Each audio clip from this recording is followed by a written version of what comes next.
Olá, meu nome é Christian, eu estou aqui para explicar um pouco mais sobre a matéria de arquitetura de computadores. E para a gente entender um pouco mais sobre isso, eu vou explicar agora sobre representações numéricas. Nas representações numéricas, nós contamos com aqui quatro delas que eu vou explicar. Existe a decimal, que é essa que a gente usa no dia a dia. Existe a binária, que é a base 2, e o maior número representado por ela é o número um. A octal, que é o maior número representado por ela é o 7, e a hexadecimal muito usada para endereçamento de memória, é a mais usada depois da binário em computadores, e ela conta com 16 caracteres.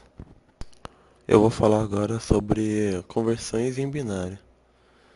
Eu vou mostrar aqui dois métodos de conversão. O primeiro é de decimal para binário e o segundo é de binário para decimal. O primeiro a gente vai decompondo o número, dividindo ele sempre por 2 e pegando o resto da divisão. Ao final da divisão, você tem o bit mais significativo embaixo e o bit menos significativo em cima. Então, ao final dessa divisão, você deve pegar o número do de baixo para cima, e esse número vai ser a representação binária do número decimal que foi dividido. Para converter o número de binário para decimal, é preciso decompor o número em algarismos, pegando assim sua magnitude e sua posição. O cálculo é feito da seguinte forma: magnitude vezes 2 elevado à sua posição, e assim até acabar o número de posições do número. Pega-se todos os resultados e se soma. O resultado dessa soma nos trará o número decimal representado por aquele binário. Na conversão de um binário para hexadecimal, é preciso juntar grupos de 4 bits e convertê-los para o número hexadecimal. Ao final de todas as conversões, terão sido encontrados os números hexadecimais correspondentes ao número binário que convertemos. Na conversão de hexadecimal para decimal, se pega a magnitude do número e sua posição. Multiplica a magnitude do número por 16 elevado à sua posição e faz esse processo com todos os números. Depois soma-se o resultado dessas contas e o resultado dessas somas nos trará o número decimal representado em hexadecimal. Na conversão de um octal para um binário, basta pegar cada posição numérica e converter para um binário de 3 bits. No final dessas conversões, unimos todos os números obtidos e teremos o número binário em questão. Visto que é preciso fazer cálculos para fazer qualquer operação num computador, é preciso ter polaridades nos números. E agora vamos ver os números binários na magnitude e complemento de 2. Os números binários na magnitude têm como seu bit mais significativo o seu sinal, e o restante do seu número é a magnitude.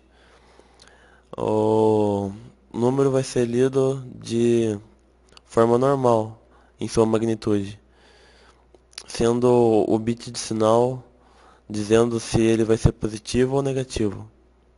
Para representar o número binário em complemento de 2, é preciso pegar o número binário, o número 256, subtrair o número binário em questão em 256, e o resultado dessa subtração será o número binário que queremos finalizado, em complemento de 2. Mas como podemos imaginar, não é possível representar todos os números existentes na base de decimal apenas com números binários.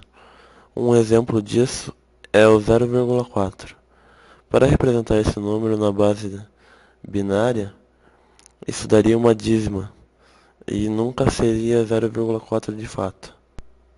Para tentar contornar esse erro, usamos várias representações de binário. A gente conta com a representação de ponto fixo. Essa representação conta com o primeiro bit mais significativo dizendo o sinal, a parte inteira do número e a parte fracionária. Contamos com a representação de notação de engenharia. O primeiro bit representa o sinal, o corpo do número representa a mantissa e geralmente os bits finais representam o expoente. A representação da notação de engenharia é feita da seguinte forma: sinal mantissa vezes 10 elevado ao expoente. Uma recomendação da I3E é que o primeiro bit da mantissa normalizada seja desconsiderado, porque ele necessariamente vai ser 1. Esses métodos podem amenizar a propagação de erro, mas não a descartam por completo. É normal transmitir dados, e agora eu vou explicar um pouco sobre transmissão de dados. Existem vários tipos de transmissões de dados. Uma delas é a transmissão paralela. A transmissão paralela, ela usa um cabo com vários filetes, e cada filete transmite um bit. E quando esse bit chega do outro lado, ele se junta com os bits que foram transmitidos pelos outros cabos. Já a transmissão serial, ela transmite dados sendo controlada pelo clock. A cada batida do clock é transmitido um bit para frente. Quando na saída, se recebe um bit de cada vez. Esses bits são unidos e geram um dado. O circuito Shift Register é usado para armazenamento de dados, ou ele pode funcionar como conversor de dados, recebendo sinal serial e passando para paralelo, ou recebendo sinal paralelo e convertendo para sinal serial. Os circuitos somadores são vastamente usados na informática e na eletrônica. E agora eu vou explicar um pouco de alguns circuitos somadores. O circuito meio somador recebe dois números e tem como saída a soma e o carry. A soma representa a soma dos dois números e o carry representa se houve estouro na soma dos dois números, sendo assim necessário a passagem de informação para o próximo bit. O circuito somador completo, ele tem três entradas: a entrada para dois números sendo somados e o carry in.